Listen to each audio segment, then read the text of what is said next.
हरि ओम। श्रोता काल में तुंगभद्रा नदी के तट पर एक अनुपम नगर था। उस नगर में समस्त वेदों के विशेषज्ञ और यज्ञ कर्म में निपुण आत्मदेव नामक एक ब्राह्मण रहते थे। धनी होने पर भी वो भिक्षाजीवी थे। उसकी पत्नी धुंधली कुलीन किंतु अपनी बात पर अड़ जाने वाली थी। उसे दूसरों की चर्चा करने में सुख मिलता था।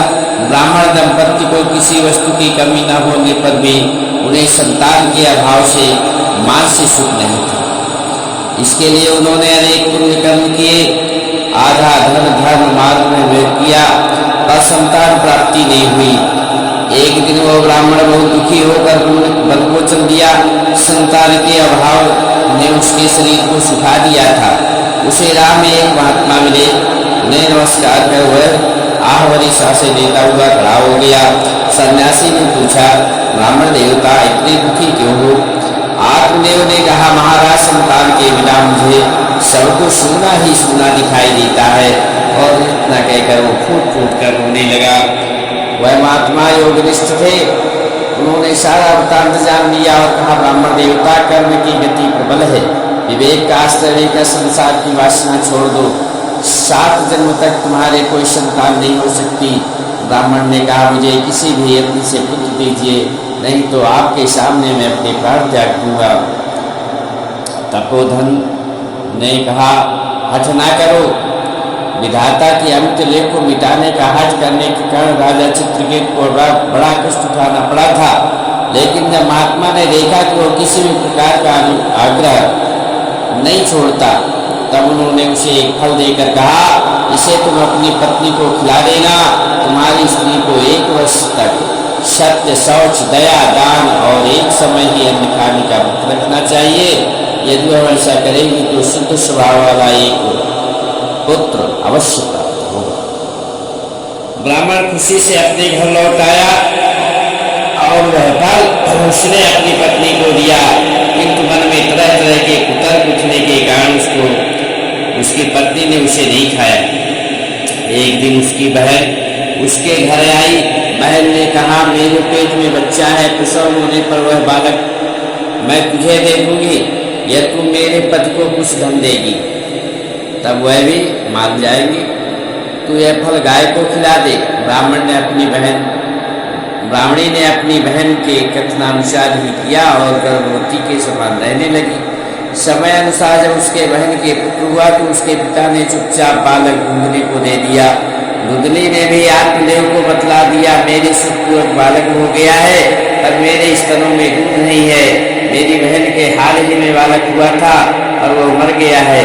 उसे बुलाकर अपने यहाँ रख लें तो वह आपके इस बच्चे का पालन पोषण कर लेगी। आत्मदेव ने वैसा ही किया और माता ने अपने पुत्र का नाम धुंधकारी रखा। कुछ दिन बीतने पर उस गौ के भी एक मनुष्याकार बच्चा हुआ। उसे देख ब्राह्मण को बड़ा आनंद हुआ और उन्होंने स्वयं ही उसके सब संस्कार किए। आत्मदेव ने उस बालक के गौ के समान कान देख करके उसका नाम गोकर्ण रखा। गोकर्ण महान पंडित और ज्ञानी हुआ, किंतु धुंधकारी बड़ा ही दुष्ट निकला। वैश्याओं के जाल में पड़कर उसने अपने पिता की सारी संपत्ति नष्ट कर दी। जब संपत्ति स्वाहा हो गई तब उसका पिता फूट फूट कर रोने लगा। उसी समय ज्ञानी गोकर्ण वहाँ आए और पिता को वैराग्य का उपदेश करते हुए कहने लगे, पिताजी, इंद्र और चक्रवर्ती राजाओं को भी सुख नहीं है। सुख है तो केवल विरक्त एकांत जीवी योग, मोह से तो नरक ही मिलता है। गोकर्ण के उपदेश से आत्मदेव वन जाने को तैयार हो गए और पूछा, बेटा, वन में रहकर मुझे क्या साधना करनी चाहिए? गोकर्ण ने कहा, पिताजी, मैं और मेरी मानना छोड़ इस संसार को क्षणभंगुर समझे, भगवान की भक्ति में लयलीन रहे, सदा साधुओं की सेवा। अपने बालक के मुख से ये बातें सुन करके उन्होंने अपने पुत्र की वाणी को अपने हृदय में धारण कर वन को चले और तपस्या करने लगे। रात दिन भगवत भजन और सेवा पूजा करते हुए भगवान श्री कृष्ण का सानिध्य प्राप्त किया। पिता के बन जाने पर एक दिन धुंधकारी ने अपनी माता से घर मांगा और धन न मिलने पर उसे बहुत पीटा। पुत्र के उपद्रव से दुखी होकर उसने कुएं में गिरकर प्राण त्याग दिया। यह देख गोकर्ण तीर्थ यात्रा के लिए निकल गए। इधर धुंधकारी वैश्याओं के साथ घर में रहकर अनेक प्रकार से घृत कामों में लीन रहने लगा। एक दिन उन कुलटाओं ने विचार किया कि यह नित्य ही चोरी करता है, इसलिए किसी न किसी दिन अवश्य पकड़ा जाएगा और प्राणदंड का भागी होगा। हम ही इसे क्यों न मारकर इसकी धन संपत्ति लेकर कहीं चली जाए। ऐसा निश्चय कर उन्होंने उसे निद्रावस्था में क्रूरतापूर्वक मार और उसके शरीर को एक गड्ढे में गाड़ दिया। उसकी सारी संपत्ति लेकर वे वहां से चंपत हो गई। धुंधकारी अपने कर्मों के कारण भयंकर प्रेत बन गया। कुछ काल बीतने पर गोकर्ण ने भी उसकी मृत्यु का समाचार सुना, अतः उन्होंने उसका गया जी में श्राद्ध किया। तीर्थाटन के पश्चात गोकर्ण अपने नगर में आए। अपने घर के आंगन में भाई को सोया देख धुंधकारी ने अपना बड़ा भयानक रूप दिखाया। गोकर्ण ने उससे पूछा, तू कौन है, तेरी यह दशा कैसे हुई? गोकर्ण के यह पूछने पर वह जोर जोर से रोने लगा और बोला, मैं तेरा भाई हूँ धुंधकारी। मेरे कुकर्मों की गिनती नहीं की जा सकती, इसी से अब प्रेत योनि में यह दुर्दशा भोग रहा हूँ। अब किसी प्रकार मुझे इस योनि से तू छुड़ा ले। गोकर्ण ने कहा, मैंने तुम्हारे लिए विधिपूर्वक गया जी में पिंडदान किया है, फिर भी तुम प्रेत योनि से मुक्त कैसे नहीं हुए? प्रेत ने कहा, मैंने इतने कुकर्म किए हैं कि सैकड़ों गया श्राद्ध करने से भी मेरी मुक्ति होने को नहीं। मेरी मुक्ति का तो कोई और उपाय सोचो। यह सुनकर गोकर्ण को बड़ा आश्चर्य हुआ। उन्होंने रात भर विचार किया, ज्ञान प्रकाश पाने के लिए सूर्य की स्तुति की। भगवान आप संसार के साक्षी हैं, मुझे कृपा कर धुंधकारी की मुक्ति का साधन बताइए। सूर्यदेव ने गोकर्ण से कहा, श्रीमद्भागवत के सप्ताह पारायण से उसको मुक्ति हो सकती है। इस पर गोकर्ण हर्षित हो कथा सुनाने को तैयार हो गए और एक वैष्णव ब्राह्मण को कथा सुनानी आरंभ की। सबके साथ वह प्रेत भी कथा सुनने के लिए वहां पहुंचा, किंतु उपयुक्त स्थान न पाकर वो 7 गांठ के एक बांस के छिद्र में घुसकर कथा सुनने लगा। कथा श्रवण के प्रथम दिन सायंकाल को एक विचित्र घटना घटी। श्रोताओं के सामने ही उस बांस की पहली गांठ तड़ तड़ शब्द करके फट गई। दूसरे दिन इसी प्रकार दूसरी गांठ फटी और तीसरे दिन तीसरी। 7 दिनों में 7 गांठों को फोड़कर धुंधकारी दिव्य रूप धारण कर सबके सामने खड़ा हो। अपने भाई गोकर्ण को प्रणाम कर उसने कहा, तुमने कृपा कर मुझे आज प्रेत योनि की यातनाओं से मुक्त कर दिया। जिस समय धुंधकारी गोकर्ण से बातें कर रहा था, उसके लिए पार्षदों सहित एक विमान उतरा और धुंधकारी लोगों के सामने ही उस विमान पर चढ़ गया। गोकर्ण ने पार्षदों से पूछा, यहाँ तो अनेक शुद्ध हृदय श्रोतागण है, उन सब के लिए आप लोग एक साथ बहुत से विमान क्यों नहीं लाए? हम देखते हैं कि यहाँ सभी ने भागवत कथा सुनी है, फिर फल प्राप्ति में इस प्रकार का भेद क्यों?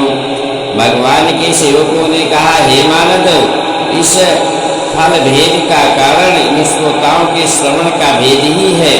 इस प्रेत ने 7 दिन निराहार रहकर कथा को श्रद्धापूर्वक श्रवण किया है तथा सुने हुए विषय का स्थिर चित्त से गहन मनन भी किया है।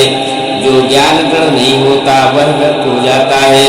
ध्यान न देने से श्रवण का, संदेह से मंत्र का और चित्त के इधर भटकते रहने से जप का कोई फल नहीं होता।